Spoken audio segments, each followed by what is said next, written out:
Music has that ability to take you back to a place and time that was the soundtrack to your life. Music is one of those things that enables us as human beings actually to have a life of memory. I'm a soul man. To this day, Soul Man is one of my favorite songs. Music plays a prominent role in our everyday lives. We use music for recreation, distraction, or to enhance our mood. But music also has a psychological and neurological impact on people of all ages.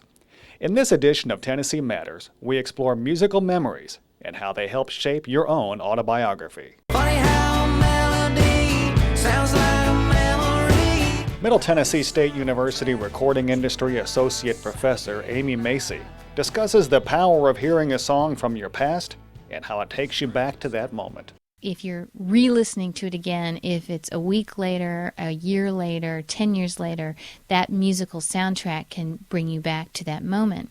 It's sort of a taste or a smell can do the same thing, like a perfume, but it's the musical equivalent to that. Macy likens music to art. Think about what music does for you. No other piece of art. Do you look at a piece of art and can it throw you back someplace and give you that same transport, to take you back somewhere that gives you such a warm and fuzzy feeling? The age between 15 to 24 really defines your taste in music. Belmont University music professor and music industry historian Don Cusick says it is at that age that you connect with music. If it's in that 15 to 22, 24 period, it's a coming of age moment where you are picking what you like instead of what mom and dad like. Cusick says there are two purposes of music. One is to calm you down. Another is to fire you up, which especially happens when kids leave the classroom. So when they get out of school, they just want to bang their head against the wall. And so if you look at the music when these people were coming of age, there's Elvis, there's the Beatles, baby boomers, or even fast forward to that period of NSYNC, Backstreet Boys, and Britney Spears, when that Generation Y was coming of age, the millennials were coming of age, high energy stuff. Another noted music historian is Dr. Dale Cockrell, who directs the Center for Popular Music at Middle Tennessee State University. All of us have had the experience of hearing a song that we knew when we were 14 years old, and we knew who we were in love with as a 14-year-old. We knew what we were eating, what kind of cars we adored, and so forth and so on. Memories pressed between the pages of my mind. We all have fond memories of music, even though the type of music has changed from one generation to the next. As we age, we often have a conversion experience when we transition from pop favorites from our teen years to our 30s when we no longer relate to the pop music of today.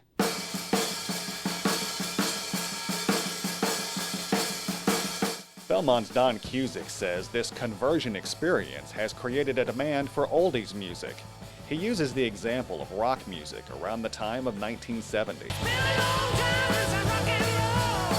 And those people who might not have liked Led Zeppelin and what was going on, I don't like Led Zeppelin. That's not rock and roll. Give me Elvis, give me Buddy Holly, give me Bebop-A-Lula. And so that's how that's the first oldie station was created. Music memories are made because when we hear songs and topics for the first time, these have the most lasting impressions, as in this example of a song during the Vietnam War.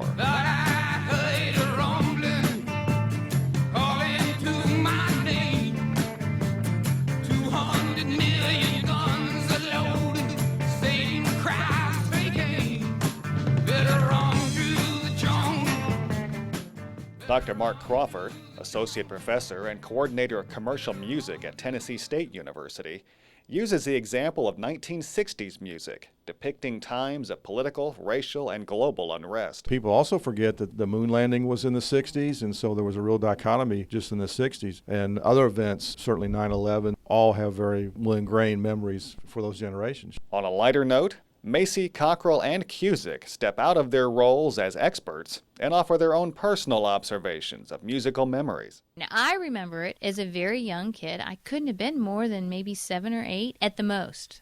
And going to the ice cream store with my cousin in Dallas, Texas. Love will keep us together. And we were singing it at the top of our lungs because it was just the biggest song. Oh, I was 17 years old when the Beatles hit. I wanna hold your hand. And I remember I Want to Hold Your Hand, and I remember whose hand I wanted to hold. And I remember what school she went to, and I remember she was blonde, and I remember what kind of car. I remember my best friend. I remember it was springtime. You know, once you start doing this, you can start building a whole life out of this. The first Beatles album certainly transports me to a rainy day in, I think, March. And then we went down to the drugstore, and that's where they sold the albums, and a little bin of, and I bought the Beatles, Meet the Beatles album. She loves you, yeah, yeah, yeah. She loves And brought that home and just played the fire out of it. Because of the power of music, many scientists have studied its impact. MTSU's Dale Cockrell says one of the things that happens in the making of memories is that it often takes some kind of sensory cue. Music is interesting neurologically because it's one of the few human experiences that integrates parts of the brain. I mean, generally, language is located in a particular part, motion is located in a particular part, but whenever they put functional MRIs on brains and play music, one of the things that's unique about it is it lights up the brain all over, so it's an integrative experience. Cockrell adds, similar things seem to be happening with memories, that when we hear music, it enables us to connect parts of the brain that are not typically connected very well, and therefore memories follow from that. like a rhinestone cowboy. What they diagnosed me as? Alzheimer's. Alzheimer's. Musician Glenn Campbell's recent disclosure from this clip on CNN brings to light it is those types of memories and connections that have prompted music to be used with Alzheimer's patients.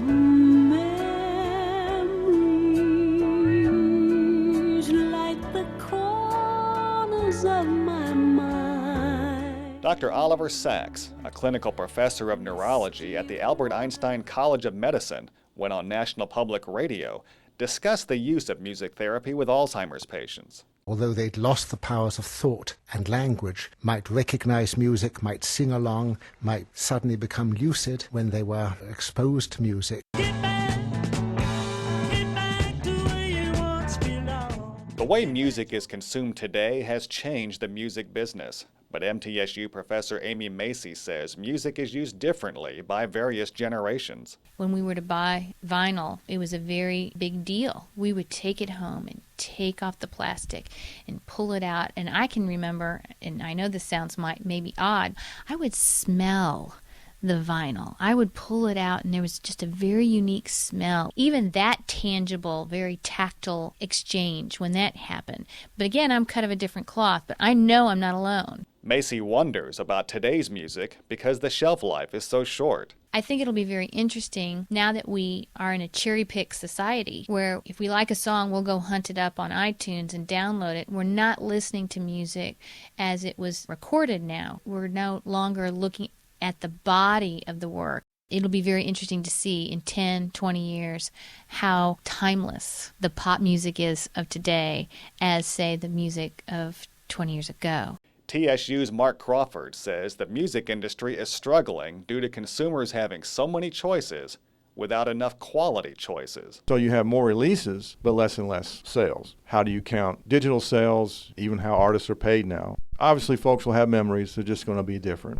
The music memories we have will last a lifetime and provide an historic context for new generations. An example of this?